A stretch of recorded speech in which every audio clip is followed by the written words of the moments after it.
Good morning. We are at a place that took me quite a little while to get to. We're about to put the cement on these pieces here, and there's a lot of interest in the cementing, maybe even a little more interest in how you clean it up. And so I'll show you how I'm going to do the cementing. I've looked around. I've looked quite a few times for any missing unsoldered joints on this thing, and I'm sure somewhere along the way I'll find one or two. I got my soldering iron sitting right here ready to fire up if I need to. I don't have it going, but these I always talk about this Hakko iron. This thing will get hot enough to solder in about 4 or 5 minutes. It's a fantastic iron. Anyway, this is all my equipment that I brushes and little cleaners and stuff, just general tools that I use to do this work with. And this cement stuff is kind of like soldering irons in respect to there are people, quite a number of them, that have a soldering iron that they like, and if you say, and I don't say anything against anybody's anything, but if you say, well, mine is better, or here, then it's like talking about a member of their family. People have this unusual connection to soldering irons, which I think it's just a tool, right?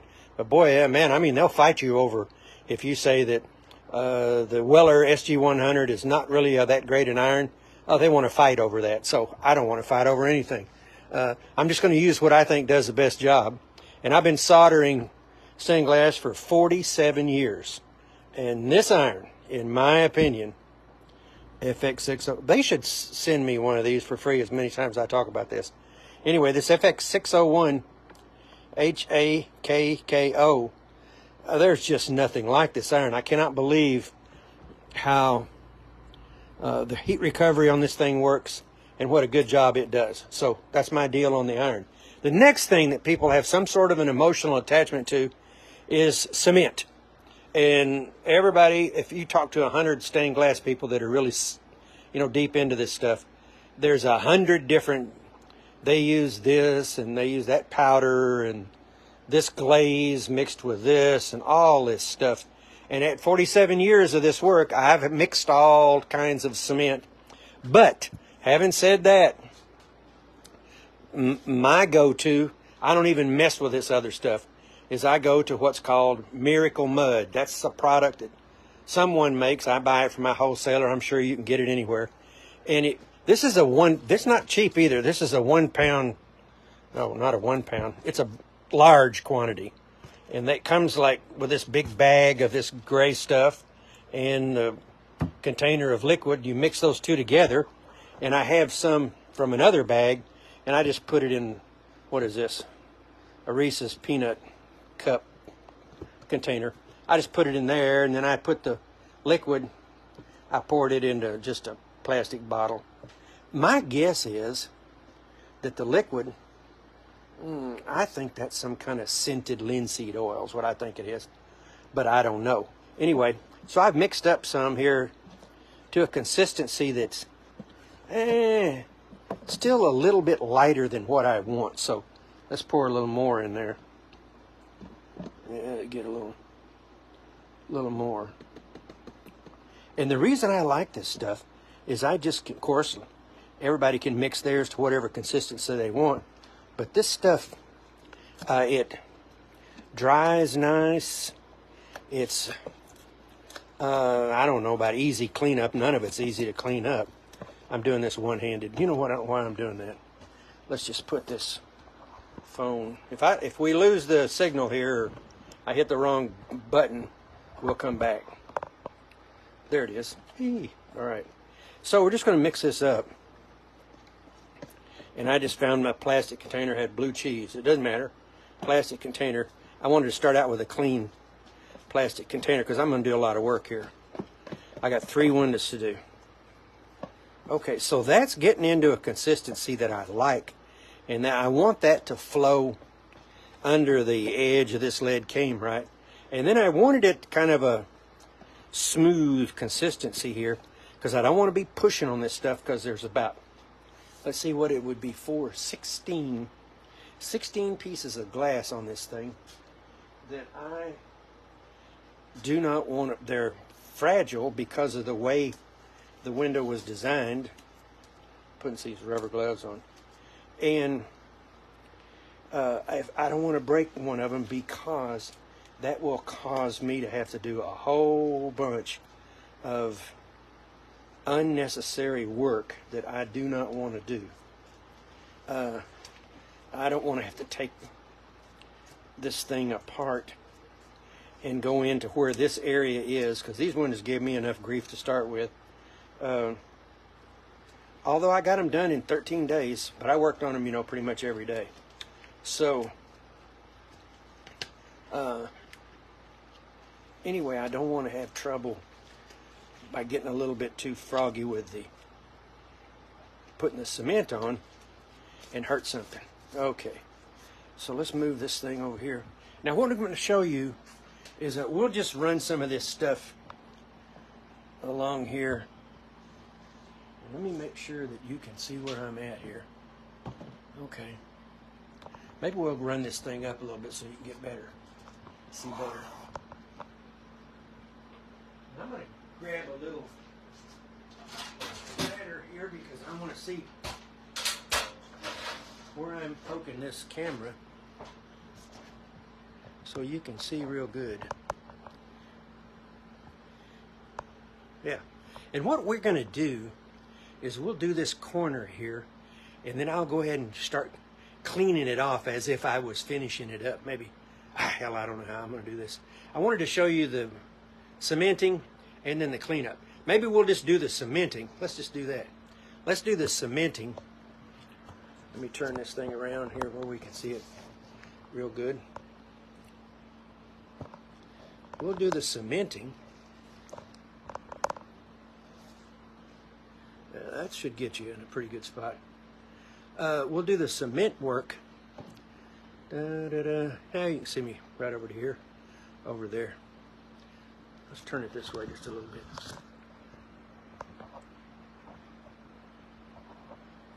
Okay. We'll do the cementing. Make sure this is tight, and then maybe we'll come back and do another video with the. We won't need it over there. We'll do the cementing, and then we'll turn around and come back and try to do the cleanup. I've got this set up to do. You know, I'm thinking that this stuff needs to be a little bit thicker. Although that would flow, that's flowing in there real good. Maybe I should just sit on that for a minute. We don't need this. I'm going to look through this. Yeah, you can see what I'm doing. So heck, anybody can do this. This is no skill involved in this. And what you're doing is you're trying to push that cement under the edge of the lead cane. Now some of the cane is a little more open than others, and this was a strange window. It's well over 100 years old, and I talked about this. You can see the blue tint in the glass here. Here's a clear piece, bluish piece. Well, in the light that doesn't show up. It just shows up all clear, fortunately. But the question would be, and I certainly asked myself this question, why, when they built these windows over 100 years ago, did they have this blue tint glass? There's 1, 2, 3, there's one there, one here, one here, one here. And why did they have that with the clear? And bear in mind that it does show up clear, you know, in the light. So when you look at these windows in their installation, where they're installed, you know, you don't really see any difference. And so I think, so when I started taking them apart, I realized, man, this blue glass is thick. I mean, really thick compared to this clear glass, and much harder to work with because you've got to get that thick piece of glass under that lead cane, the same as you do the clear, which is easy to. The clear glass just fits, you know, great right under the cane. So I thought, why would anybody? Oh, it's a lot more work. It's a hassle. And I said, why would anybody do that? And the only thing I can come up with for a reason, and I mean, there's a lot of people follow my page, and maybe somebody knows more than I do, which that wouldn't actually be very hard to do. But I'm thinking that it was availability, because these were built right about the turn of the last century.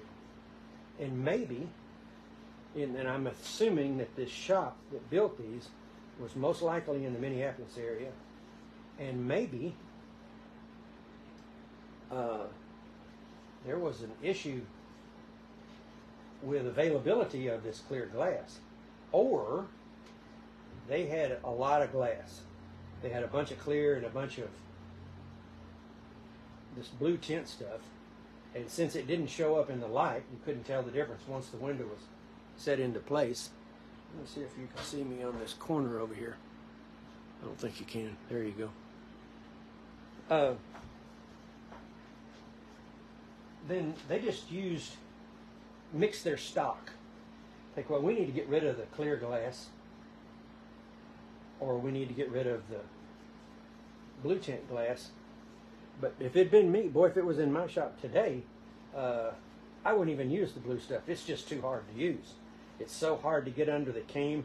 A considerable amount of that stuff I had to really work with to get it to fit into these diagonals and keep the lines straight. And this particular window, this is the center window. The other windows have a small diamond in the center. This is the center of 3 windows. They fit across above the, like 7 feet up in the back of a dining room facing the north. And so back in the day, man, that dining room had a beautiful view with these windows up in the upper section and then regular windows down underneath it. Well, this one is in the center. And so I did the other 2, the one on the left and the one on the right, first. And when I got to this one here, half the glass in this one was the blue tint stuff. And boy, I took a whipping trying to get that stuff inside that sled cane. And boy, by the time I got done with this one, I had had enough. I was so thankful I didn't have 4 of these to do, because the other 2 were a breeze, very little blue glass. This one, 50% blue glass, and the blue glass just made it really difficult. So there's the story behind that. And why that, there's no way that they would have put the blue glass in there unless they basically had to. I don't even think they were trying to use it up. I think that they were real short for some reason, and we don't know the supply logistics of 1900. Was it hard to get? Did the glass have to come out of Chicago or New York?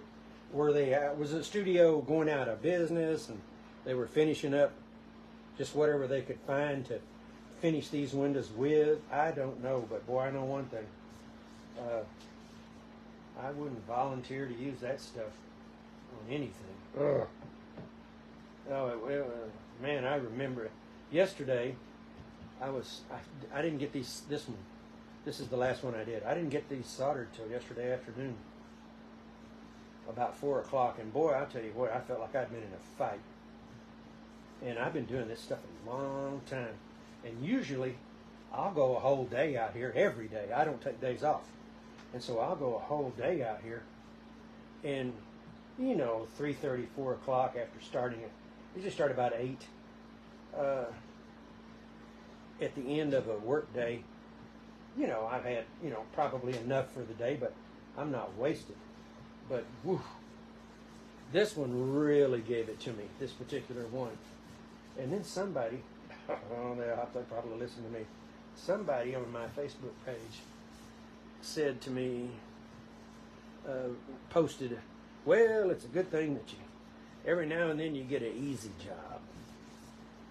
And so I thought, easy? What in the world are you talking about? Because there's been no part of this thing is easy. It might be for somebody. I don't know.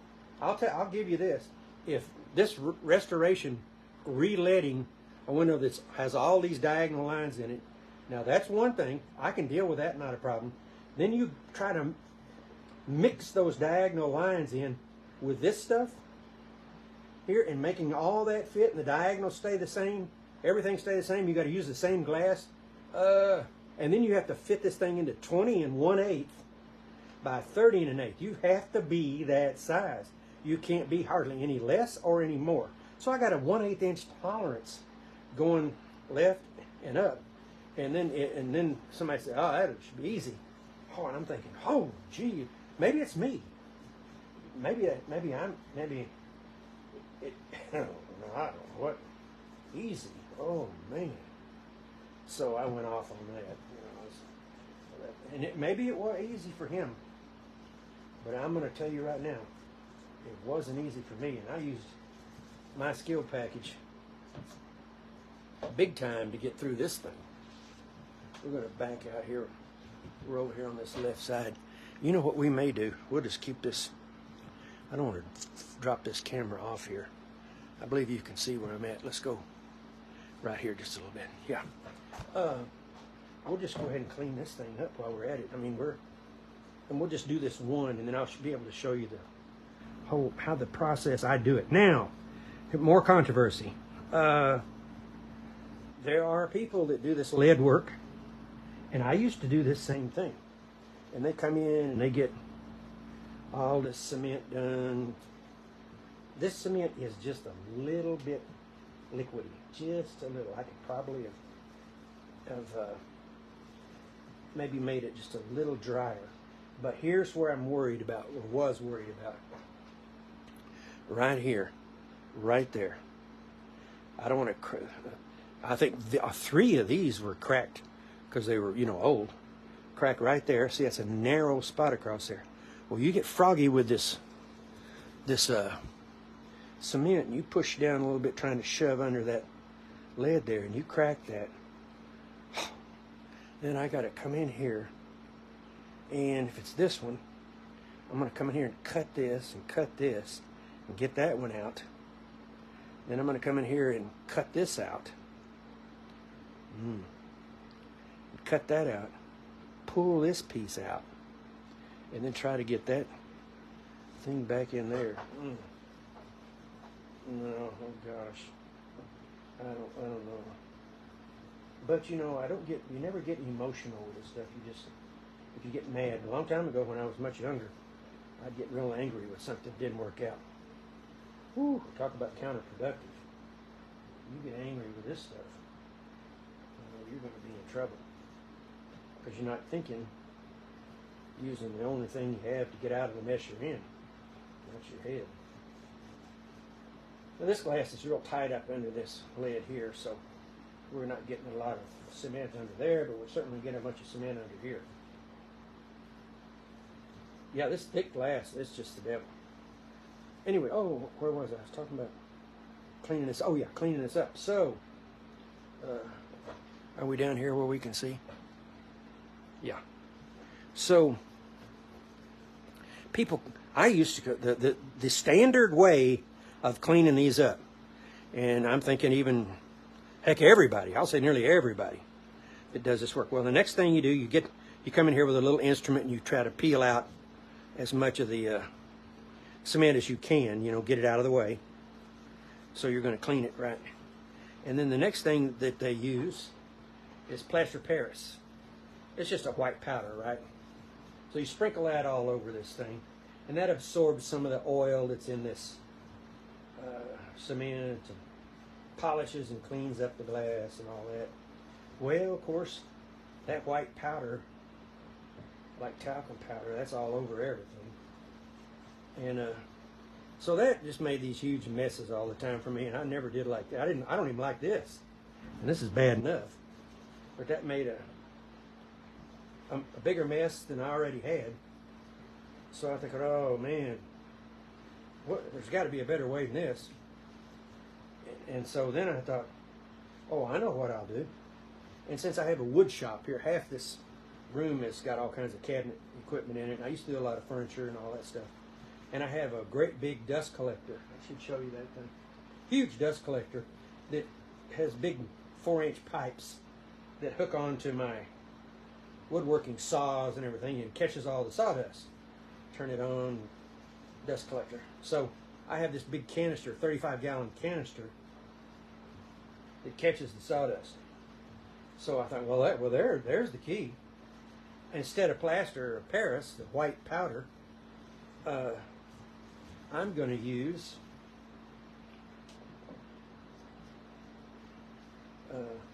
sawdust. That'll be better. Well, it worked. I mean, it cleaned everything up. And so I thought, well, I got to figure it out now.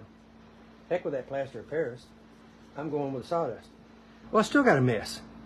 I still got all that sawdust all over everything. Can you see over here?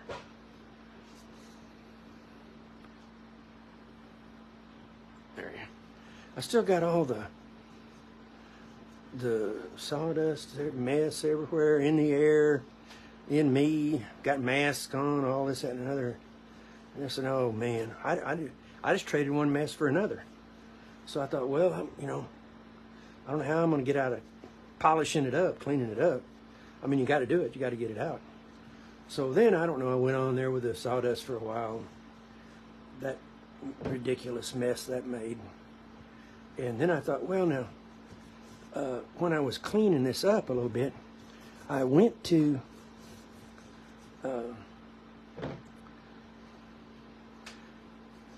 just a brush, and I started using a vacuum cleaner. And I would brush this cement, you know, out of these holes. But you never brush with the brush going that way. You brush across the top because you don't want to take the stuff out from under the lead cane that you're shoving this stuff into. See, they're like, now this is a thin piece of glass, so that right there we're taking a lot of cement under here, right there. Oh yeah. So anyway, so I started brushing them, and I found that brushing them and cleaning them up, I was just polishing the heck out of them. And I thought, well, now wait a minute. Why am I putting sawdust and making this absurd mess, or plaster of Paris for that matter either, making this absurd mess when I'm getting these windows just as clean as a whistle, and they're all polished up, clean. And so then I'd come back and clean them up with a rag. Boy, here's one reason that you'll get into. See this textured glass here? Now see, I got to get all that cement out of that texture, and that's some fun there now. And all of it over here, see there? And we got to make sure that we get this cement under all these little areas. And boy, I want to be careful with this glass right over here. So we pretty much have this one cemented. So anyway, I'll show you my method, and I'll say this 1,000 times. What I'm doing and the way I do it is just the way I do it. I don't tell anybody. Boy, this is the truth. I stay off of a lot of the how-to pages and stuff because, you know, the last thing you want to do is offend people as a know-it-all. You know everything. Your way is the best way, and everybody else is wrong, and you're right. Man, that's not my game at all. My game is I'm trying to show you how I do it, and I'm certainly not saying that my way is the best way. I'm just telling you this is how I do it.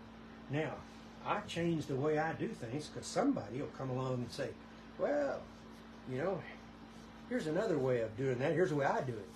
And I'll look at it, and I'm going to do the same thing I expect them to do, which is if they've got a better way to do this stuff that's easier, well, heck, I'll stop doing it this way right now.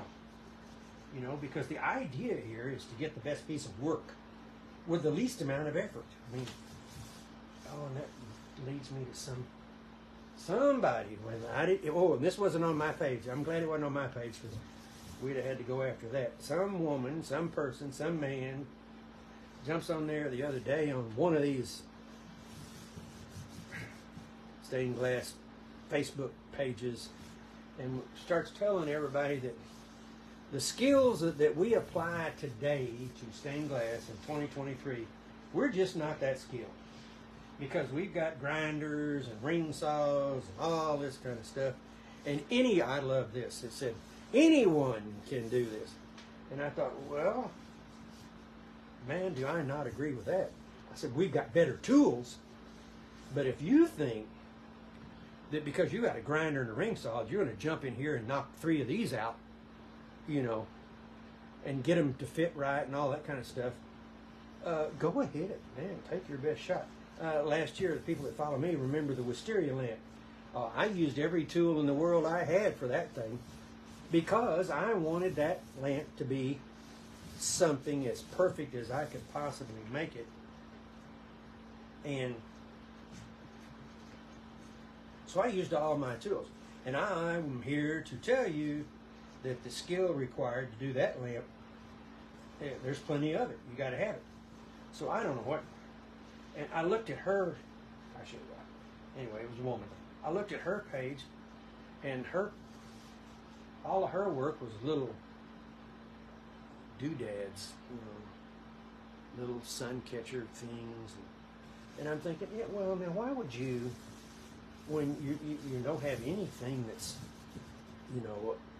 of, major work to show, why would you come on there and literally go after everybody else with that remark? And I came real close to jumping on there and putting my 2 cents in, and I thought, you're not going to change her mind. Just leave it alone. Now, what I'm doing right now, we're just kind of looking around at anywhere that looks as if I got to make sure you can see this. That looks as if it might need a little attention. They have on this Facebook thing, when you do one of these videos, they have this thing called a retention curve. And there may be 2 people watching this. But I don't care. I'm not trying to get a big audience. I'm just trying to help anybody that wants to mess around with this stuff. Okay, now I'm going to grab one of these tools, and we're not going to have to do much of this one, because we got a lot of the. We'll just start up here somewhere. Now, see, all I'm doing here, and the idea of this is dry just a little bit. Now, what I'm going to do here,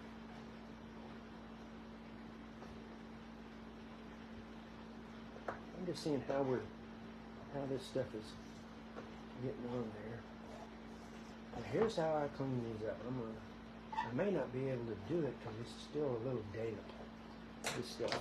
But what I do is, let me get my, oh boy, Allie hates the vacuum cleaner.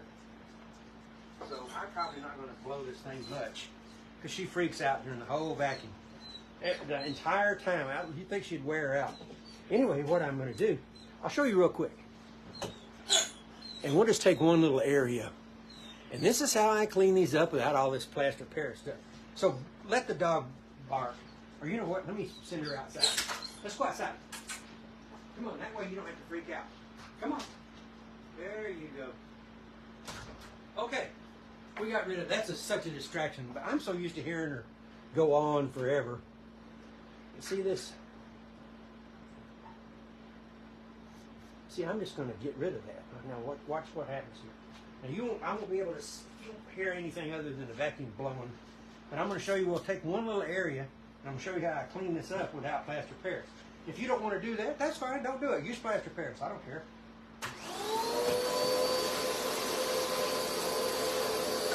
Now, I'm going to get these big chunks first.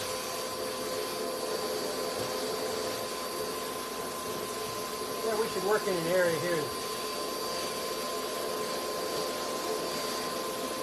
And it goes inside this little vacuum bag and hardens up. We're just going to do one little area here. I'll show you how this works.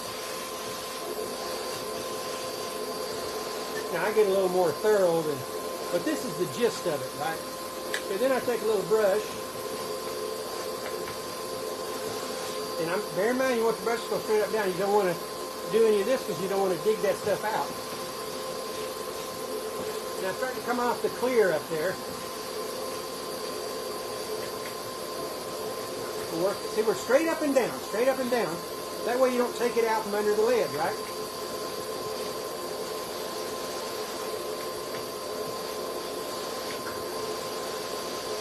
I'm going to do this area right here. That way you get an idea how this works. And like I say, somebody said, well, that doesn't work for me. That's not a good way to do it. I think that's dumb. I'm not doing it that way. Wonderful. Do it whatever way you want to do it. I'm not telling you what to do. I'm telling you this works for me, and I don't have that mess all over the place. Oh, just look at that. Look at that. Look at that beautiful textured glass coming back, and all that cement is underneath that good cane because I'm down on top of. Let's go down here. Can you see this? I'll stand on my ladder and see if you can see. Yeah, okay. Watch this. See, taking it around and around. We're going to do this area right here. I'll show you how easy this is. And please, you don't want to do, I mean, I'm serious before people get real nutsy about this. If you don't want to do this, yeah, that's cool. Don't do it. Now I'm going to a little stiffer. This is a parts brush. You buy them at or like Auto O'Reilly or O'Reilly or somebody, Napa, whatever. Going around and around, see? I'm just showing you one little area here. I'm glad I figured out to do this.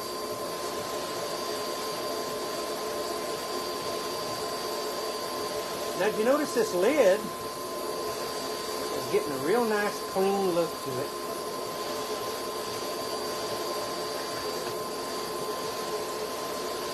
And then, before I patina, I'll come back over it with a little steel wool, clean it up even. Why don't we just do that? I'll show you.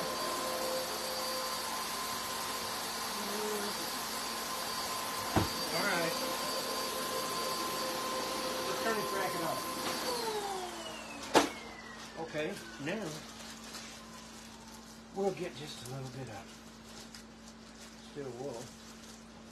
Now, say, bear in mind, you got the whole window done like this, right? All right. And then, oh my, look here. Now, I'm going to come back, see?